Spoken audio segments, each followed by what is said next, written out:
ಇದು ಭಾಳ ಇದಾಗಿಬಿಡ್ತದೆ. ಬರೀ ಸರ್ಕಾರ ಬಿದ್ದು ಸಾಯ್ತಿದ್ದಾವ. ಈ ಒಂದು ತಂದಾಗ ಈ ಒಂದು ಏನಪ್ಪ ಅಂತಂದ್ರೆ ಈ ಪಾರ್ಲಿಮೆಂಟಿಗೆ ತಂದಾಗ ವಿಶ್ವಾಸ ಮತಕ್ಕೆ ಆ ಸಂದರ್ಭದಲ್ಲಿ ಏನಾದರೂ ಬಿ ಜೆ ಪಿಗೆ ಸಭಾಪತಿ ಇದ್ದಪ್ಪ ಅಂತಂದ್ರೆ ಅವರೆಲ್ಲನೂ ಬೇಕಾದ್ದು ಮಾಡ್ತಾರೆ. ಈಗ ಏನಾಯಿತು ಇದರಲ್ಲೇ ಮಹಾರಾಷ್ಟ್ರದಲ್ಲೇ ಸಭಾಪತಿ ಇದ್ದಂಥವರು ಅವ್ರಿಗೆ ಅವರು ಏನು ಡಿಸಿಷನ್ ಕೊಟ್ಟರಪ್ಪ ಅಂದ್ರೆ ಯಾವ ಸಿಂಧಿಯವ್ರ ಗುಟ್ಟು ಶಿವಸೇನೆ ಅದು ನಿಜವಾದ ಶಿವಸೇನೆ, ಅಜಿತ್ ಪವಾರ್ ಅವರು ಏನದಲ್ಲ ಅದು ನಿಜವಾದ NCP ಅಂತೇಳಿ ಘೋಷಣೆ ಮಾಡಿಬಿಟ್ರು. ಅದು ಅಗೇನ್ಸ್ಟ್ ಆಫ್ ದ ಕಾನ್ಸ್ಟಿಟ್ಯೂಷನ್ ಇದ್ರೂ ಸಹಿತ ಮಾಡಿ ಹೋಗೋದು. ಅದನ್ನು ಟೀಕಾನು ಮಾಡಿತ್ತು ನಮ್ಮ ಸುಪ್ರೀಂ ಕೋರ್ಟ್. ಆದರೂ ಅಧಿಕಾರ ತೊಗೊಂಡೋಗ್ಬಿಟ್ರಿ. ಈಗ ಅಂಥ ಪ್ರಸಂಗ ರಿಪೀಟ್ ಆಗೋದದ. ಅದಕ್ಕಾಗಿ ಇವತ್ತು ಇವರ ಎಲ್ಲ ವಿರೋಧಿಗಳು ಇದನ್ನು ಈಗಾಗಲೇ ತಿಳಿಸಿ ಹೇಳ್ತಾ ಇದ್ದಾರೆ. ಮತ್ತು ಅವರು ಸ್ವತಃ ತಿಳುವಳಿಕೆ ಇದ್ದಂಥವ್ರು ಇದ್ದಾರೆ ಇಬ್ಬರು. ಅವ್ರ ಜೊತೆಗೆ ಇನ್ನುಳಿದವರು ಸಹಿತ ಈವನ್ ಇಂಡಿಯಾದ ಪಕ್ಷಗಳು ಸಹಿತ ಗಾಬರಿ ಆಗಿದೆ. ನಮ್ಮ ಮುಂದೆ ಯಾರನ್ನಾದ್ರು ಹಾರಿಸ್ಕೊಂಡು ಹೋಗ್ಬೋದು ಅಂತೇಳಿ. ಯಾಕಂದರೆ ಕಾಂಗ್ರೆಸ್ಸಲ್ಲಿಯೂ ಸಹಿತ ಅಧಿಕಾರ ಆಸೆಯಿಂದ ಬಂದಂಥವ್ರು ಇದ್ದಾರೆ. ಯಾರು ಅಂಥವ್ರು ಸ್ವಲ್ಪ ಪ್ರಾಮಾಣಿಕ ಗಾಂಧಿವಾದಿನ ಹಿಂದೆ ತಿನ್ನೋದೆಲ್ಲ ಜನಸೇವೆ ಮಾಡ್ದಂತ ಯಾರೂ ಬಂದಿಲ್ಲ. ಎಲ್ಲರೂ 93% ಕೋಟ್ಯಾಧೀಶ ಮಾಡಿ ನಾವು ನೋಡಿದ್ದೀವಿ. ಈ ಕೋಟ್ಯಾಧೀಶರು ಜೊತೆಗೆ ಅಪರಾಧಿ ಹಿನ್ನೆಲೆಯಿದ್ದಂಥವ್ರು ಇವ್ರು ಹೊಡ್ಕೊಳ್ಳೋಕೆ ಸಾಧ್ಯ ಇಲ್ಲ. ಯಾವ ಪಾರ್ಟಿಯಲ್ಲಿ ಎಷ್ಟೆಷ್ಟು ಅದ ಏನದ ಏನು ನಿಮ್ಮ ಜೊತೆಗೆ ಹೇಳಿದ್ವಿ ನಾವು.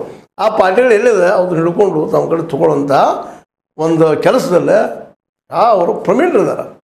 ಅದ್ರ ಜೊತೆಗೆ ಮೋದಿ ಅವರ ಬಲ ಅದು ಹಿಂದೆ ಅಂದಾಗ ಈ ಪಾರ್ಟಿಗಳು ಹೊಡೆದು ಹೋಗೋದಾರ ಏನು ದೊಡ್ಡ ಸ್ಥಾನದ. ಅದಕ್ಕಾಗಿ ಈಗ ಮತ್ತೆ ಹೊಸ ಗುಲ್ಲುಗಳೇನಿದ್ದಾವೆ ಈ ಒಂದು ಹಂಚಿಕೆ ರಾತ್ರಿಯನ್ನು ಒಂದೇ ಒಂದು ರಾತ್ರಿಯಲ್ಲೇ ನಾವು ಇವ್ರನ್ನ ಹಿಂದೆ ಸರಿಬೇಕಪ್ಪ ಅನ್ನುವಂಥ ಭಯ ನಿತೀಶ್ ಅವರಲ್ಲೇ, ಜೊತೆಗೆ ನಮ್ಮ ನಾಯ್ಡು ಅವರಲ್ಲಿ ಹೋಗ್ಬಿಟ್ಟದೆ ಇವತ್ತು. ಅದಕ್ಕಾಗಿ ಈ ಸರ್ಕಾರ ಮುಂದುವರಿತದನ. ಈಗಾಗಲೇ ಅನೇಕರು ಹೇಳಿಕೆ ಕೊಡ್ತಾ ಇದ್ದಾರೆ ಈ ಸರ್ಕಾರ ಬಾಳನ್ಸ್ ಬರೋದಿಲ್ಲ ರೀ, ಬಿದ್ದು ಹೋಗ್ತದೆ, 5 ತಿಂಗಳು 3 ತಿಂಗಳು 2 ತಿಂಗಳು ಅಂತೇಳಿ. ಮತ್ತು ಇದನ್ನು ನೋಡಿದಾಗಂತ ಈ ವಿಶ್ವಾಸ ಮತಕ್ಕೆ ಹಾಕೋಕ್ಕಿಂತ ಪೂರ್ವದಲ್ಲಿನ ಇವ್ರು ಇದನ್ನು ಮುಂದುವರಿಸಿದ್ರೆ, ಈ ಖಾತೆಗಳನ್ನು ಚೇಂಜ್ ಮಾಡೋದು ಹೋದ್ರೆ, ಈ ಖಾತೆಗಳನ್ನು ಕೊಡೋದು ಹೋದ್ರೆ, ಸಭಾಪತಿಯನ್ನು ನಾಯ್ಡು ಅವ್ರಿಗೆ ನೀಡೋದು ಹೋದ್ರೆ ಮೋಸ್ಟ್ ಪ್ರಾಬಬ್ಲಿ ಈ ಒಂದು NDA 3 ಅಥವಾ ಮೋದಿ 3 ಇದೇನು ಪೀರಿಯಡ್ ಇದೆ ಆಯ್ಕೆ ಆಗಿದೆ ಮೋದಿ ಅವ್ರದ್ದು, ಅಲ್ಲೇ ಖತಮ್ ಆಗ್ಬೋದು, ಮುಗಿಬೋದು ಅಂತೇಳಿ ಭಾಳಷ್ಟು ರಾಜಕೀಯ ವಿಶ್ಲೇಷಕರು ಹೇಳ್ತಾ ಇದ್ದಾರೆ. ಇದು ಈ ರೀತಿ ಆದರೆ ಮೋದಿ ಅವ್ರಿಗೆ ಮಾತ್ರ ಭಾಳ ಕಷ್ಟ ಆಗ್ತದಂತ. ಯಾಕಂದ್ರೆ ಈಗ ಅವ್ರಿಗೆ ಅನಿವಾರ್ಯದ ಮತ್ತು ಎಲ್ಲರೂ ವಿಶ್ವಾಸ ತೊಗೊಳ್ಬೇಕಲ್ರಿ ಮೋದಿ ಅವರು.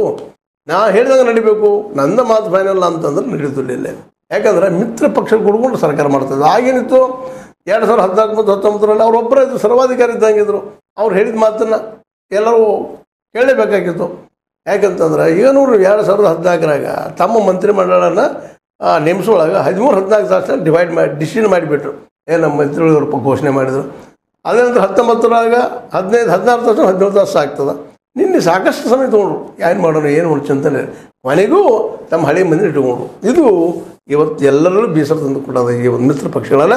ಮತ್ತು ಇದನ್ನು ದಾರಿ ನೋಡ್ತಾ ಕೂತಿರುವಂಥ ಇಂಡಿಯಾದ ಗೆಳೆಯರು, ಅದು ಸಂಘಟಕರು ಇದನ್ನು ಏನಾದರೂ ಮಾಡಿ ಬೆಳೆಸಲೇಬೇಕು ಅನ್ನುವಂಥ. ಯಾಕಂದ್ರೆ ಸಮಯ ಬಂದಾಗ ನಾವು ಮಾಡೇ ಮಾಡ್ತೀವಿ ಅನ್ನೋ ಮಾತನ್ನು ರಾಹುಲ್ ಗಾಂಧಿ ಅವರು ಹೇಳಿದ್ದಾರೆ. ಅಂತ ತಕ್ಕ ಸಮಯಕ್ಕೆ ನಾವು ಹಾಗೆ ನೋಡ್ತಾ ಇದ್ದೀವಿ ಅಂತೇಳಿ. ಇದು ರಾಹುಲ್ ಗಾಂಧಿ ಅವ್ರ ಜೊತೆಗೆ ಇನ್ನುಳಿದ ನಮ್ಮ ಮಮತಾ ಬ್ಯಾನರ್ಜಿ ಅವರು ಇನ್ನುಳಿದ ಎಲ್ಲರೂ ಇದ್ದಾರೆ.